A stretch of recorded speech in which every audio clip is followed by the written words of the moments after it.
ആശമാരെ ചർച്ചയ്ക്ക് വിളിച്ച് സർക്കാർ നാളെ വൈകിട്ട് 3 മണിക്ക് ആരോഗ്യമന്ത്രിയുടെ ചേംബറിലാണ് ചർച്ച. ചർച്ചയിൽ പ്രതീക്ഷയുണ്ടെന്ന് ആശാപ്രവർത്തകർ പ്രതികരിച്ചു. ഉറപ്പുകൾ മാത്രമല്ല, വ്യക്തതയുള്ള ഉത്തരവാണ് വേണ്ടതെന്ന് ആശമാർ പറയുന്നു. വാർത്തയുടെ കൂടുതൽ വിവരങ്ങളുമായി വിനയ രാജി ചേരുന്നുണ്ട്. വിനയ, ആശമാരെ ചർച്ചയ്ക്ക് വിളിച്ചിരിക്കുകയാണ് സർക്കാർ. മുടിമുറിച്ചടക്കമുള്ള പ്രതിഷേധമായിരുന്നു ആശാ വർക്കർമാർ നടത്തിയിരുന്നത്.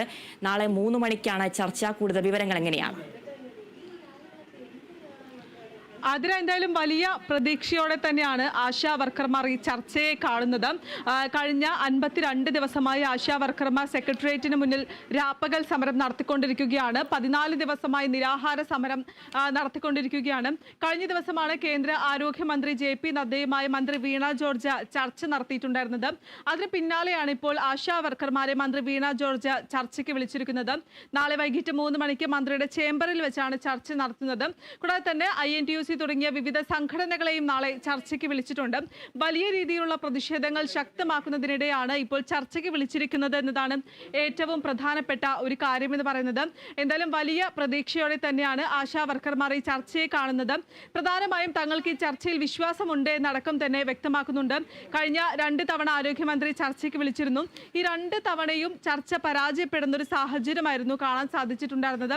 ചർച്ച പരാജയപ്പെടുന്നു എന്ന് മാത്രമല്ല, വളരെ പരിഹാസപൂർണമായിട്ടുള്ള നിലപാടാണ് ആരോഗ്യമന്ത്രിയുടെ ഭാഗത്തു നിന്നും ആശാ വർക്കർമാർക്ക് ഉണ്ടായിട്ടുണ്ടായിരുന്നത്. ഏതായാലും ഈ 3ാം തവണയാണ് ഇപ്പോൾ ചർച്ചയ്ക്ക് വിളിച്ചിരിക്കുന്നത്. ആ ചർച്ച വളരെ പ്രതീക്ഷയോടെ തന്നെയാണ് ആശാ വർക്കർമാർ കാണുന്നത്. ആതിര,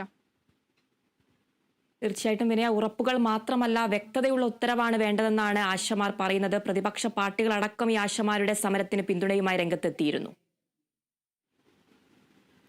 തീർച്ചയായും എന്തായാലും വലിയ ജനപിന്തുണ തന്നെയാണ് ഇപ്പോൾ ആശാ വർക്കർമാർക്ക് ലഭിച്ചുകൊണ്ടിരിക്കുന്നത്. കൂടാതെ തന്നെ വിവിധ പ്രതിപക്ഷ പാർട്ടികളും സംഘടനകളും അടക്കം തന്നെ പിന്തുണയുമായി രംഗത്ത് വരുന്നൊരു സാഹചര്യമുണ്ട്. ഇന്ന് പ്രധാനമായും ആശാ വർക്കർമാർ വ്യക്തമാക്കിയ ഒരു കാര്യം എന്ന് പറയുന്നത്, വാക്കാലുള്ള ഉറപ്പ് മാത്രമല്ല തങ്ങൾക്ക് വേണ്ടത്, അത് തങ്ങളുടെ കയ്യിൽ കിട്ടണം, ഉത്തരവായിക്കൊണ്ട് തന്നെ തങ്ങളുടെ കയ്യിൽ കിട്ടണമെന്നൊരു ആവശ്യവും ആശാ വർക്കർമാർ മുന്നോട്ട് വെക്കുന്നുണ്ട്. അല്ലാത്ത പക്ഷം ഒരുപക്ഷെ നാളെ നടത്തുന്ന ചർച്ചയിൽ തങ്ങൾക്ക് അത്രത്തോളം ആത്മവിശ്വാസമുണ്ട്, ഈ ചർച്ചയിൽ ഉണ്ടാകുമെന്നൊരു വിശ്വാസമുണ്ട്. ഒരുപക്ഷെ ഈ ചർച്ചയിൽ പരിഹാരം ഉണ്ടായില്ലെങ്കിൽ കടുത്ത പ്രതിഷേധങ്ങളുമായി വരും ദിവസങ്ങളിലും ഈ പ്രതിഷേധ പരിപാടികളുമായി മുന്നോട്ട് പോകുമെന്ന് തന്നെയാണ് ആശാ വർക്കർമാർ പറയുന്ന പ്രധാനപ്പെട്ട ഒരു കാര്യം എന്ന് പറയുന്നത്. ഇന്ന് രമേശ് ചെന്നിത്തല അടക്കം തന്നെ ഈ സമരപന്തൽ സന്ദർശിക്കുകയും ആശാ വർക്കർമാർക്ക് പിന്തുണ അറിയിക്കുകയും അടക്കം ചെയ്യുന്നൊരു സാഹചര്യം ഉണ്ടായിരുന്നു.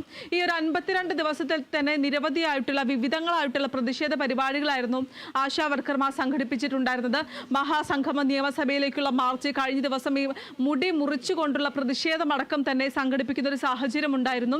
ആശാ വർക്കർമാരുടെ സമരം രണ്ട് മാസത്തിലേക്ക് എത്തുമ്പോഴാണ് ഇപ്പോൾ ചർച്ചയ്ക്ക് വിളിച്ചിരിക്കുന്നത് എന്നും ഏറ്റവും പ്രധാനപ്പെട്ട ഒരു കാര്യം തന്നെയാണ്. എന്തായാലും നാളെ നടക്കുന്ന ചർച്ച വലിയ പ്രതീക്ഷയോടെ തന്നെയാണ് ആശാ വർക്കർമാർ കാണുന്നത്. ആതിര.